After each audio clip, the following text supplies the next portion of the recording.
আসসালামু আলাইকুম রহমতুল্লাহি ওবরকাতুহু। সম্মানিত দর্শক, এক ঐতিহাসিক সংকটে পড়েছে পাকিস্তান।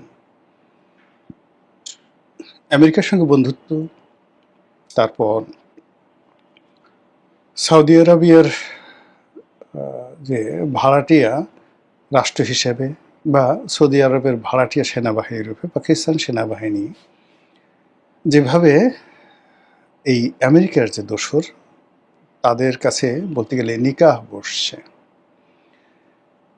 এটা তাদের অভ্যন্তরীণ রাজনীতিতে, তাদের আঞ্চলিক রাজনীতিতে যে সমস্যাগুলো সৃষ্টি করেছে, সেই সমস্যার কারণে পাকিস্তান দ্বিতীয় দফায় ভেঙে চুরমার হয়ে যাওয়ার আশঙ্কা দেখা দিয়েছে।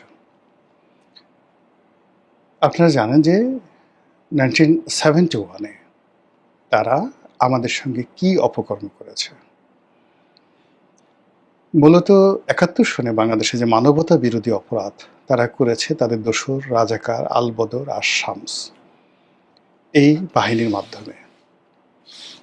এই কাজ যদি অন্য কোনো রাষ্ট্র করত এবং এই কাজের সঙ্গে যদি আমেরিকার সংযুক্তি না থাকতো, তাহলে পুরো পাকিস্তান রাষ্ট্রের যারা অধিকর্তা, এদের সবারই নুরেমবার্গ ট্রায়ালের মতো আন্তর্জাতিক আদালতে তাদের বিচার হতো। 30 লাখ মানুষের আত্মাহুতি বা 30 লাখ মানুষকে খুন করা খুব অল্প সময়ের মধ্যে, মাত্র 9 মাসের মধ্যে 2 লক্ষ মা বোনের ইজ্জত, এত বড় মানবতা বিরোধী অপরাধ এত সংক্ষিপ্ত সময়ে পৃথিবীর কোথাও ঘটেনি। ভিয়েতনামে ঘটেনি, হিটলার এই ঘটনা ঘটাতে পারেনি। এমনকি আপনি যদি সেই প্রাচীন যুগের, আমরা যাদেরকে হালাকু খান বলি, চেঙ্গিস খান বলি, তারাও কোনো যুদ্ধে 30 লাখ মানুষকে মেরে ফেলেছে, এইরকম ঘটনা ঘটেনি। বলা হয়ে থাকে হালাকু খান বাগদাদে 10 লাখ লোকে মেরেছিলেন, আর সারা জীবন বসে সেই চেঙ্গিস খান মেরেছিলেন 1 কোটির মতো মানুষ। হয়ারাস প্রায় 3 কোটি মানুষ মেরেছিলেন বহু বছর ধরে স্ট্যালিন তার নিজের দেশে। মাও সেতুংও তার নিজের দেশে প্রায় 1 থেকে 1.5 কোটি লোক মেরে ফেলেছিলেন। কিন্তু ছোট্ট একটা ভূমিতে মাত্র 9 মাসে নিজেদের 90,000 সৈন্য, তার সঙ্গে সঙ্গে রাজাকার, আলবদর আর শামস মিলিয়ে যে তাণ্ডব তারা করেছে, এই বিচার পৃথিবীবাসী করতে পারেনি, কিন্তু আল্লাহর আরশে আজিম পর্যন্ত কেঁপে গেছে। 71-এর যে সকল খুনি বাংলাদেশের, পাকিস্তানের, তাদের সবারই জীবন অভিশপ্ত হয়ে পড়েছে। এই পৃথিবীর দুর্ভোগ দুর্দশা ভোগ করে তাদেরকে মরতে হয়েছে। তাদের সন্তান সন্ততিরা পাকিস্তান এবং বাংলাদেশে এখনো পর্যন্ত অভিশপ্ত। ভুট্টো নির্বংশ হয়ে গেছে। ইয়াহিয়া খান, আয়ুব খান, টেক্কা খান থেকে শুরু করে বাংলাদেশে যারা আলবদর, শামস, রাজাকারের গোষ্ঠী পুষ্টি, নাতি পুতি যা কিছু বলেন না কেন, তছনছ হয়ে গেছে খোদার অভিশাপে। একই সঙ্গে এই অহংকারী রাষ্ট্রটি তাদের মন্দ চিন্তার কারণে এখন তারা যে ঐতিহাসিক সংকটে পড়েছে। এই রাষ্ট্রটি এমনিতেই দেউলিয়া। কোনো মতে মার্কিন যুক্তরাষ্ট্রের টাকা নিয়ে, সৌদি আরবের টাকা নিয়ে, নিজেদের সৈন্যবাহিনীকে ভাড়া খাটিয়ে এবং নিজেদের দেশকে অস্ত্র এবং মাদক চোরাকারবারের ট্রায়াঙ্গেল বানিয়ে কোনো মতে নিঃশ্বাস প্রশ্বাস নিয়ে বেঁচে আছে। তারা যে অপরাধ বাংলাদেশের সঙ্গে করছে বা করেছে, একই অপরাধ তারা বেলুচিস্তানে করে চলেছে। একই অপরাধ তারা ওয়াজিরিস্তানে করে চলেছে, উত্তর পশ্চিম সীমান্ত প্রদেশে করে চলেছে, আফগান সীমান্তে তারা করে চলেছে। এর ফলে কি হলো, তাদের যে পশ্চিম সীমান্ত, পাঞ্জাব ফ্রন্ট বা ওয়েস্টার্ন ফ্রন্ট, তো পাকিস্তানের ইস্টার্ন ফ্রন্ট আর হলো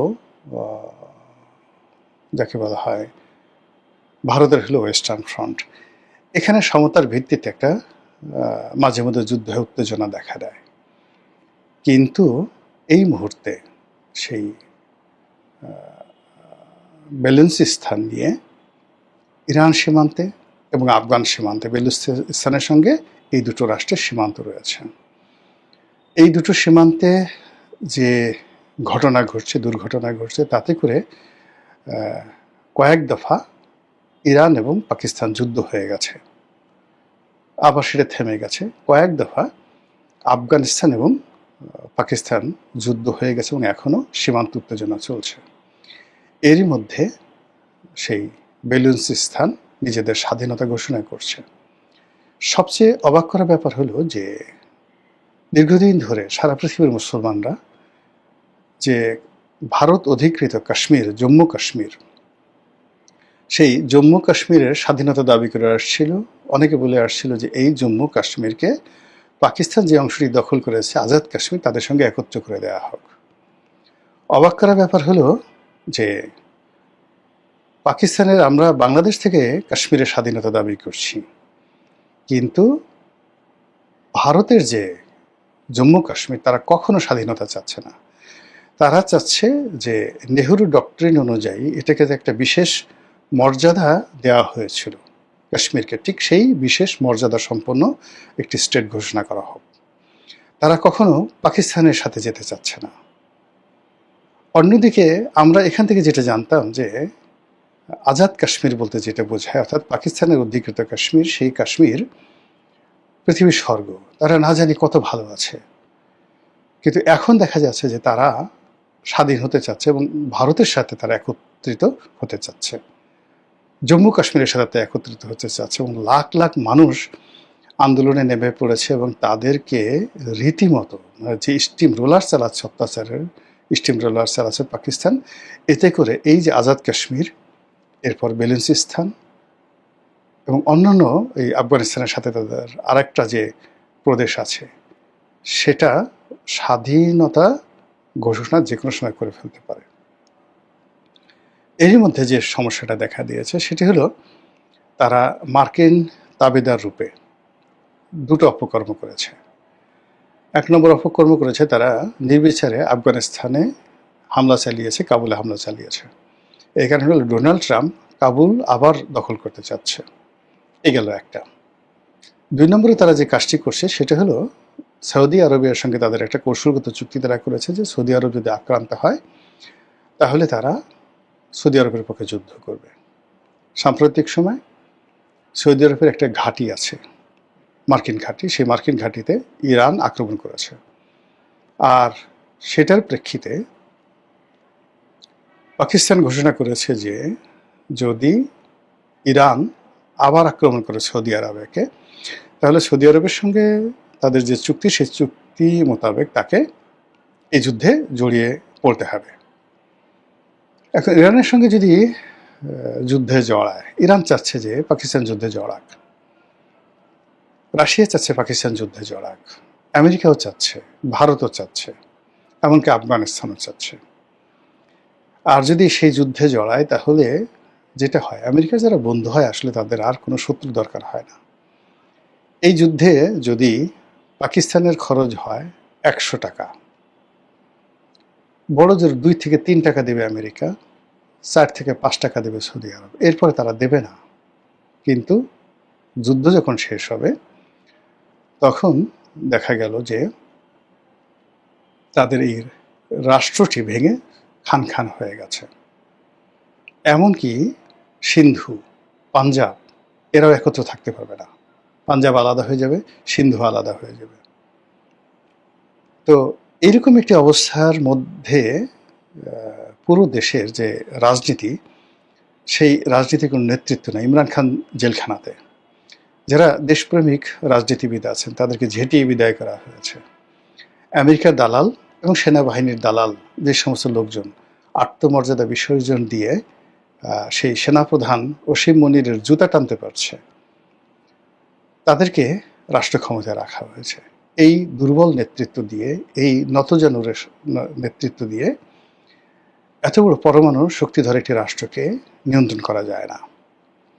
ইতিমধ্যে যে কোনো একটা ব্যাপারে তাদের আমেরিকার সঙ্গে মতদ্বৈততা তৈরি হয়েছিল। ওই সময় আমেরিকা ঘোষণা করেছিল যে পাকিস্তানের কাছে যে পরমাণু বোমা রয়েছে বা পরমাণু প্রযুক্তি রয়েছে, ওটা তারা ওখানে রাখা নিরাপদ মনে করছে না, তারা সেখান থেকে নিয়ে আসবে। এবং যখন ইরানের সঙ্গে পাকিস্তানের সঙ্গে এরকম একটা যুদ্ধ লেগে যাবে এবং সৌদি আরব যদি এখানে যুক্ত হয়ে যায়, পুরো মুসলিম বিশ্ব তছনছ। এবং সেক্ষেত্রে আমেরিকা যে জিনিসটি চাচ্ছে সেই জিনিসটি বাস্তবায়িত হবে। এবং এতে করে আমরা সারা দুনিয়াতে মুসলমান জাতি হিসেবে যতটা না একটু সফলতার মুখ দেখছিলাম বা যতটা আশান্বিত হয়েছিলাম, পুরো জিনিসগুলো মুখ থুবড়ে পড়বে। আর অন্যদিকে বাংলাদেশে পাকিস্তান কেন্দ্রিক, পাকিস্তানকে আব্বা ডাকেন, পাকিস্তান জিন্দাবাদ বলে যারা হুমড়ি খেয়ে পড়েন, তো সেই সমস্ত লোকজন যারা আছেন, সেই সমস্ত লোকজনও কিন্তু মানে নতুন করে বিপদে পড়বেন। মহান আল্লাহ আমাদের সবাইকে হেদায়েত দান করুন এবং হেফাজত করুন। আসসালামু আলাইকুম রহমতুল্লাহি ওয়া বারাকাতুহু।